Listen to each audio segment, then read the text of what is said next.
Hello everyone. Today we will be going over an important part of the sandbox editor. Whether you're a mapper or making a game or just working with assets, you're going to come across the material editor.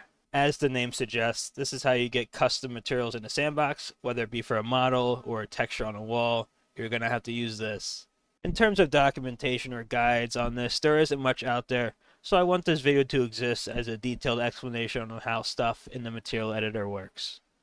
We're going to be doing a couple of things today. First, I'm going to remake this texture you see in front of you. It has a bunch of stuff checked that you'll come across usually when working on materials in Sandbox. So we're going to do that first, but then we're going to go a bit more into detail about how all this stuff kind of works. For example, if you're new to this, you might not know what this is, what this means. So we're going to go over all that. So get ready. In this video, we will be going over things found in the complex shader. It is the default shader, and it has most of the material editor's functionality in it. So you do want to use it for almost all of your textures, except for a few edge cases, or if you're doing your own custom shaders. Before we get started on this texture, I just did want to let you know about a few things that you can switch around on here. So for example, these views, the default will be a sphere for your material, but you can change it to a cube or just a flat view. You can also adjust these windows like this, move them up and down. It's pretty customizable.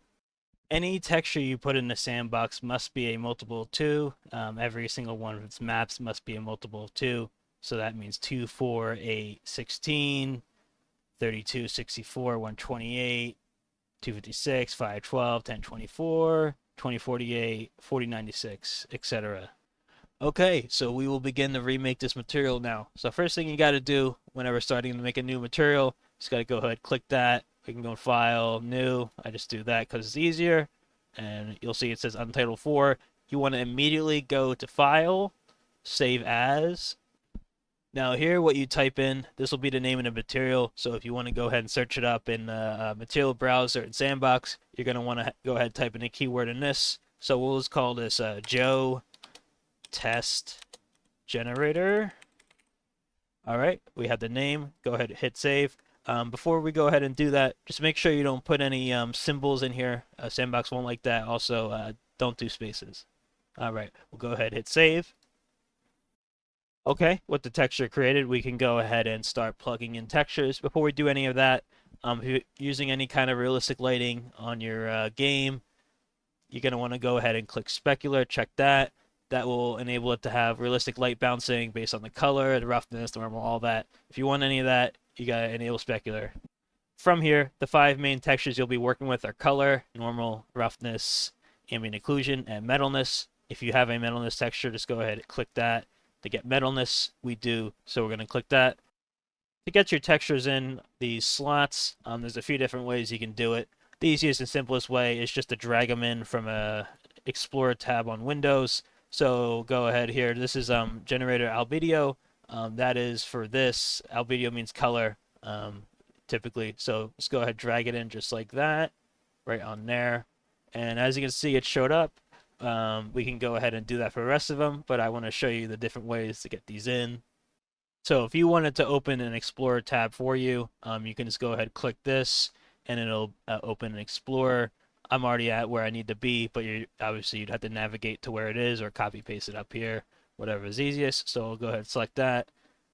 The last way you can get a texture in quickly is by just copying in the directory that it's in your assets folder. The simplest way to do that is if you go to Sandbox and you want to search it up on the asset browser. Sometimes it'll be advantageous to do that. As you can see, I'm already in the folder in the asset browser in Hammer. You can also do that from the editor as well, but I'm just in Hammer doing it. So we just go ahead, click it, right click, copy path. Then we go back and go ahead, paste that in just like so. And there you go, it is in. From here, to save time, I'm just going to go ahead and drag in the metalness and the ambient occlusion. So we just got to go ahead and look on here. So we see metallic, drag into metallic. There it is, AO. Typically, ambient occlusion will say AO as an abbreviation on assets, so just go ahead and drag that in. There we go. We're not quite done yet. There's still a couple of things we can add to this. This texture has a transparent part to it. It's what we call alpha test. To add that, we just go ahead, check that right there, alpha test. It'll open a slot for it. We just browse to that, Go ahead, all images, since it's not named properly. Go ahead, click that. Typically, it'll be called opacity, translucent, something like that. So go ahead, give that a click, and as you can see, that is now on there. Last thing we got to add to this one is an emissive or self-illum mask. To get that to be an option, just go ahead and give that a click right there. Scroll down here, it'll say self-illum mask. If we want that, it'll go ahead, go in there, and it's that. It doesn't look like much, but if we open it up, you can see there's actually some color on some of the LEDs on the texture for the model. So that is the main workflow for making a texture. One thing I glossed over is if you go ahead and open this back up, as you can see, it doesn't show anything for this specific part of the texture. Typically, it'll auto-detect if it has a certain keyword at the end of the texture. Here's a quick thing from the wiki that shows you for the different types of texture parts, how you can get these to show up on that option, so you don't have to click this every time. It's recommended you put your textures like that, give them that naming scheme so that it's easier to get them in, but not required. Okay, we got this texture set up. We're just going to go ahead, take a preview on Model Dock, see how it looks. Looks pretty good. As you can see, we got the alpha test on there. See it nice and shiny with the lighting. If you do want to go ahead and have a better look and see how it bounces off lighting, you could always go to the preview here, this little cogwheel, lighting preview, and just kind of play around with these. This will show it with different lighting settings. I like the 3 on the bottom. They kind of have a different variety of how things will look. As you can see, you know, how it bounces off like that, etc. With that all out of the way, we're going to go ahead and in-depth on how all this different kind of stuff works here, all the main things you need to know. Starting from the top, we have the color map. Typically, this will say color or albedo at the end. This one's very simple. It's just, you know, the colors of the texture. That's all this map is. It is important to know that depending on the color of each pixel, light will bounce off it differently. So if it's more white, more light will bounce off. If it's more black, less light will bounce off. You are able to tint color textures with this right here. You go ahead, give this a click. You can go ahead, change the color. This works better on whiter textures because obviously you can make it show color better. If the texture is more black, this will probably not be useful to you. If you do want a specific color, you can always do this and click.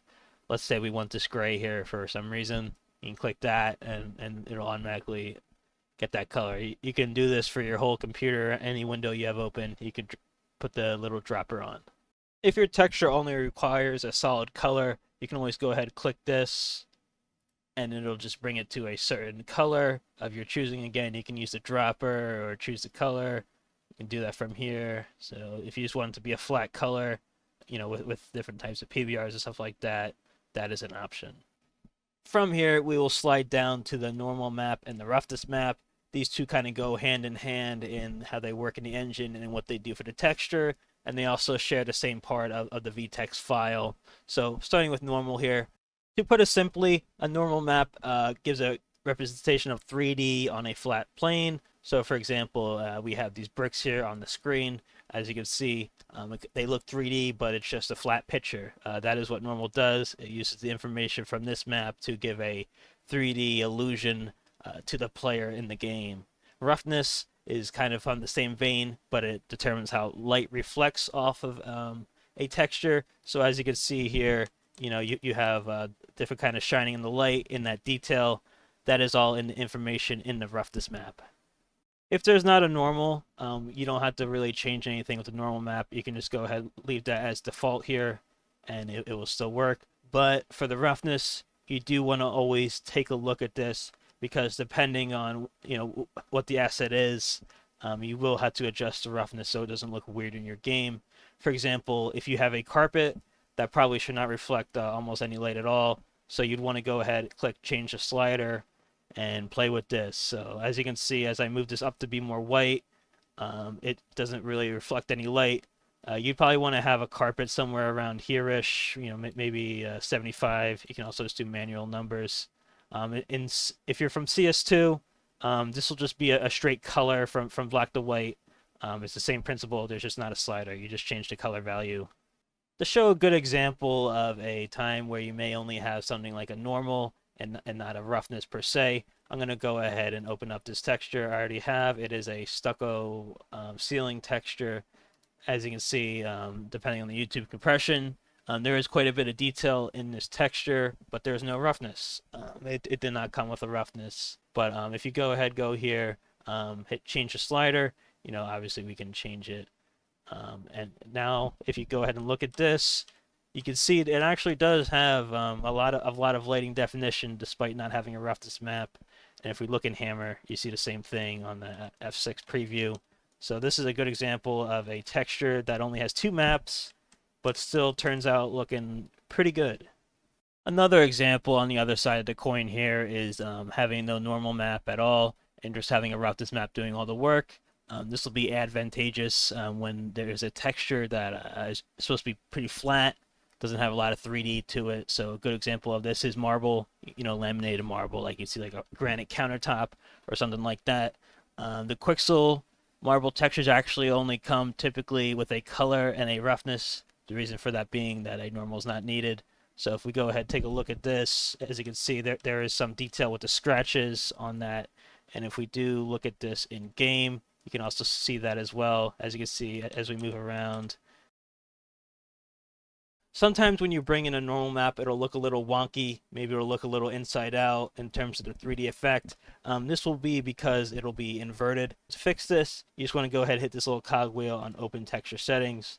It'll say Inverted Normals. You're going to want to go ahead and check that, and it will invert the normals. Now this makes it look worse because obviously this one was set up properly, but just keep that in mind if you ever do come across that. Last thing to go over, sometimes you'll get a texture called Glossiness. It'll be a Glossiness texture. That is a roughness but inverted. So to use that in S&box, there is no slot for Glossiness in S&box. So you would have to invert the color on that to get it to be a proper roughness. Next up, we got the Metalness texture. As the name implies, it's typically used when a texture has metal to it. Sometimes a Metalness will be used even if there is no metal, just to kind of get a different shiny effect. For example, if they want it to be really shiny, they may put a little bit of a Metalness in the PBRs. To show how this works, if we go ahead and hit the slider, when it's full black, there's no metal at all. It's just all the roughness and the normal doing the work. But as we slide this up, you can see that it's now starting to look more metallic. And we put it all the way up. This looks like it's just blue metal.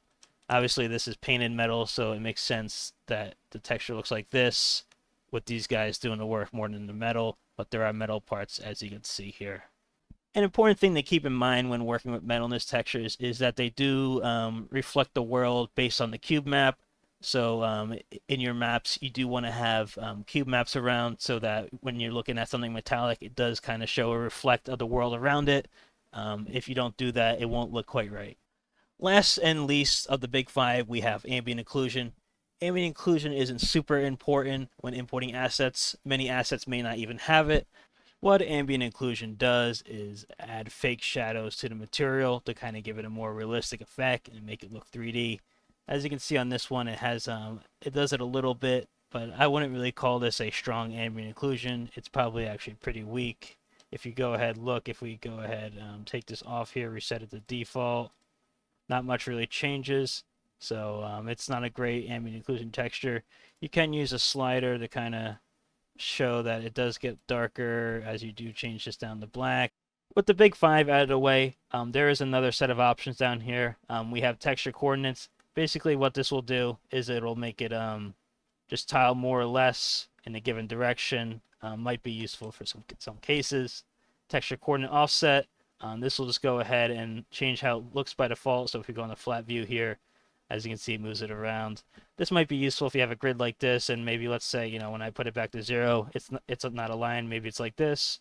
You'll have to drag it over and align it. This will be useful for working with textures like that in Hammer or in Model Doc.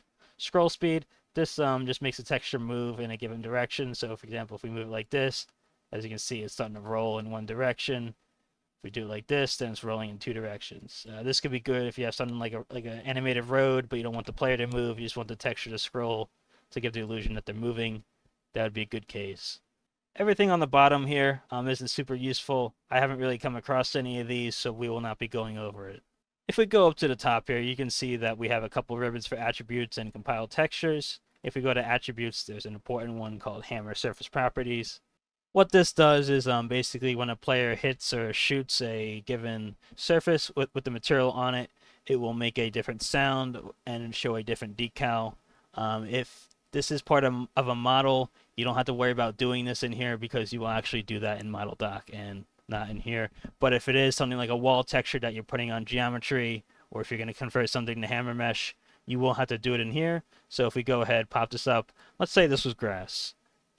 We just go ahead, click grass, hit that, and now it'll make a grass sound and a grass decal when it is shot at. Note that if you leave this as default, it will actually be concrete. It will default to concrete. The other useful option here is world mapping. If we go ahead and hit this, you can see this goes to this menu. Basically, all this is doing is determining how wide the texture should be by default. When you put it in something like hammer. So for default, it will just go 1 inch for every unit.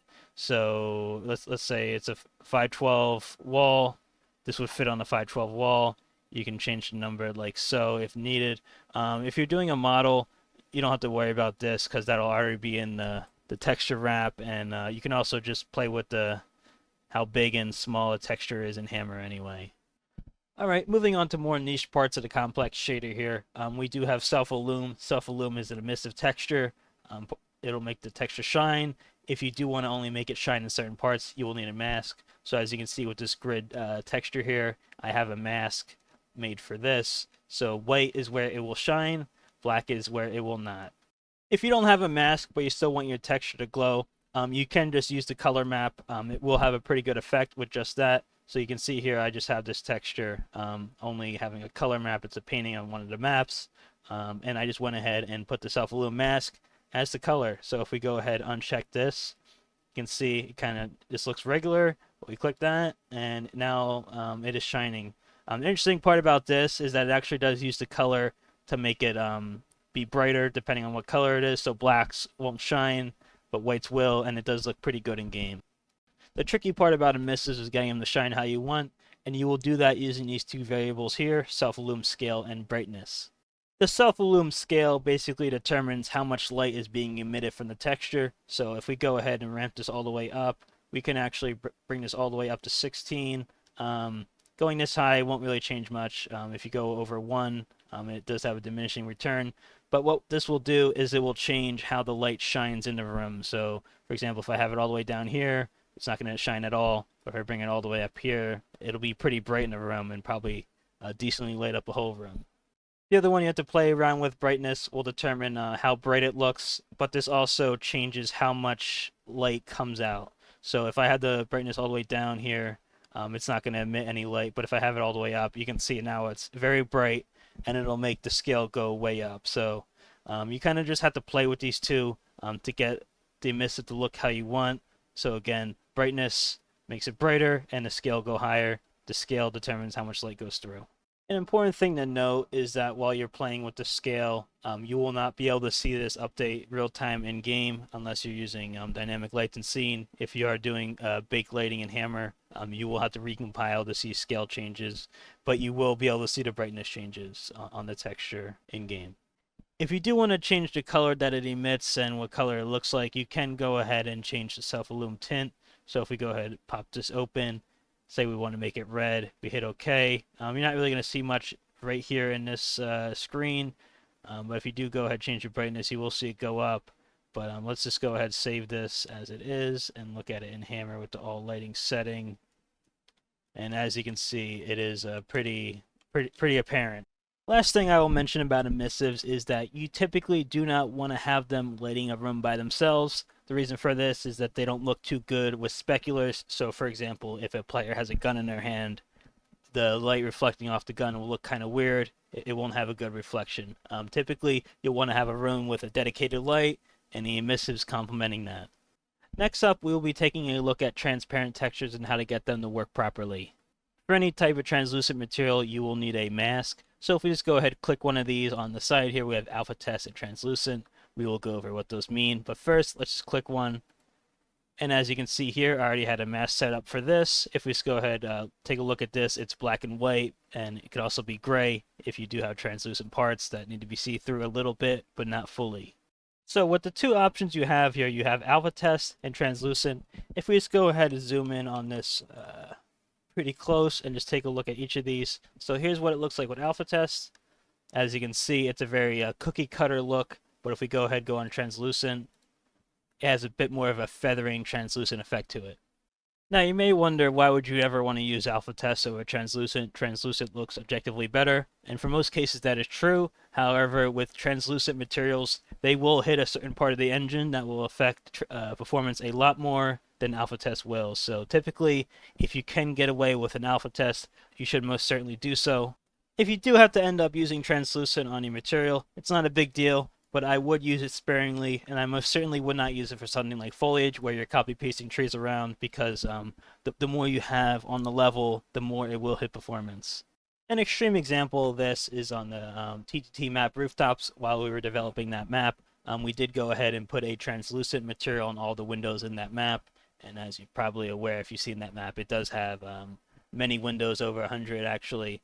And all those translucent materials were actually cutting the frames in half. When we put in a console command to delete all transparent materials from the renderer, it went up double FPS. So it's just an extreme example of how translucency can affect performance, but if you do use it sparingly, you should be fine. There are a few options with translucency and alpha test. For translucency, you can change the opacity scale. If you have it selected, you just go ahead and slide this, and it can go ahead and change the opacity of that. For alpha test, you do have a couple options. You have alpha test reference. You can go ahead and slide this. It will determine, how much of the mask it's going over or under. But if you leave it at the default value, it will just be what the mask is supposed to be. Anti-alias edge strength. Typically, what this will just do, it kind of does a bit of the feathering that the translucent will do, but kind of in a more performant way. So you can go ahead and play with this, but probably not worth it, especially if it's just foliage. I would just leave that as is. A type of texture you might need to put in is an animated texture. To do that, all you have to do is get your texture in and just go ahead and check that. So once you have that done, you will have to go ahead and specify the grid. This just depends on what your animated texture is. So for this one, it's a bit hard to tell, but I have 8 boxes of animation this way on the width, and then 5 going down on the height. So what you're going to want to do is go ahead, the width is first, so I have 8, and then I have 5, and now you can see it is just working properly. But if I were to change this on to 3, you would see that there are issues now going on. You will also have to specify the number of animation cells, so 8 by 5, 8 times 5 is obviously 40, so there'd be 40 animation cells. This is so the texture knows when it has to restart. You also have animation time per frame, so this is just how long each frame should be. So if we go ahead and turn this up, you can see it's going way slower because it has more time for each frame. Something to note if you're watching this video around the time it came out, that unfortunately right now animated textures do not work properly. So it looks like it's working properly in this view, but if we go ahead go to the sphere view in 3D, it is completely borked. And if we go check on that in Hammer, you can also see that it is floundering in here as well. Face punch, please fix. Another texture type you might want to use is a Parallax Occlusion, or as it's commonly called, a Heightmap.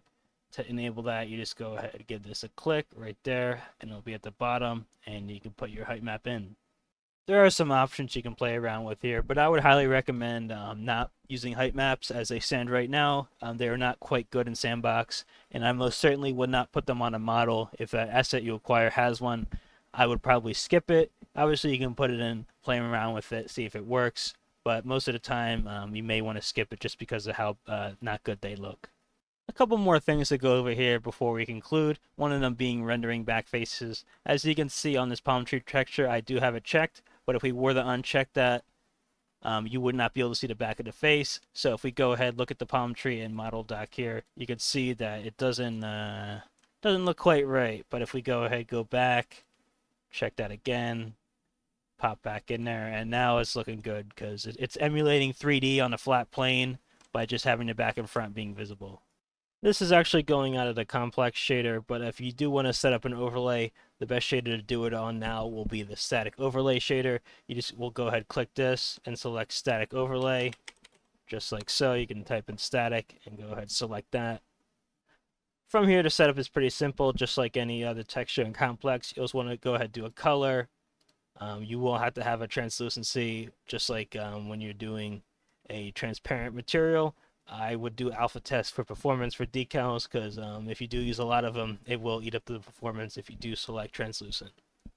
With this setup, it should be good to go. If we go ahead, take a look at this in Hammer, we can just go ahead. I have this right here, just drag it in, and it is set up properly. So as you can see, it'll show up good in game. Unfortunately, if you go back to material editor here, you won't get any telemetry that it is working. You will have to either drag it in scene or Hammer to see if it works.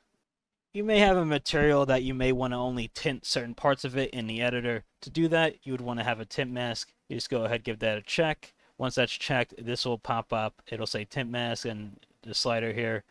Basically what this will do is just hide color based on the color gradient from black to white on certain parts. So as you can see, it's all black, so nothing is going to get tinted by the tint I have set up on the color here.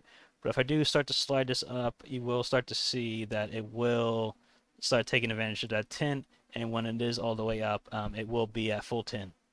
This also supports just using a texture for it, so if you only want certain parts of it to be tinted, you can make a texture for that. Face Bunch is currently working on a way to have dynamic reflections with screen space reflections. It does look really cool in Epic. If you do want your textures to support it, you just have to have dynamic reflections checked. I'm going to go ahead and show you in game what this may look like. So as you can see here, you see this emissive texture is kind of shining down onto the floor, and it looks pretty good. And I'm sure it'll look better, you know, with less noise once they work on it a bit more. But if we were to go ahead and turn this off, as you can see, it just doesn't do that anymore. To take advantage of this, you will have to have a low roughness, and it does help sometimes to turn the metalness all the way up to help it reflect a little better.